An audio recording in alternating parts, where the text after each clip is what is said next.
بسم اللہ الرحمن الرحیم۔ حدیث نبوی صلی اللہ علیہ وآلہ وسلم۔ حضرت عبداللہ بن عباس رضی اللہ عنہما کے آزاد کردہ غلام حضرت قریب رحمہ اللہ سے روایت ہے، انہوں نے کہا، حضرت عبداللہ بن عباس رضی اللہ عنہما کا ایک بیٹا فوت ہو گیا۔ انہوں نے مجھے کہا، قریب اٹھ کر دیکھو، کیا میرے بیٹے کا جنازہ پڑھنے کے لیے کوئی آیا ہے؟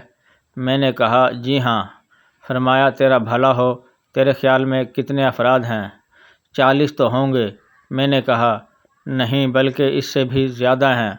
فرمایا، تو میرے بیٹے کو نماز جنازہ کے لیے لے چلو۔ میں گواہی دیتا ہوں کہ میں نے رسول اللہ صلی اللہ علیہ وآلہ وسلم سے سنا، آپ فرما رہے تھے، جو 40 مومن کسی مومن کے حق میں دعا کریں، اللہ ان کی سفارش قبول فرما لیتا ہے۔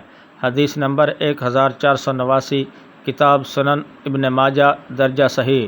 ناظرین کرام، مزید اسلامک ویڈیوز دیکھنے کے لیے ZM اسلامک کو سبسکرائب کریں اور بیل آئیکن دبائیں۔ شکریہ۔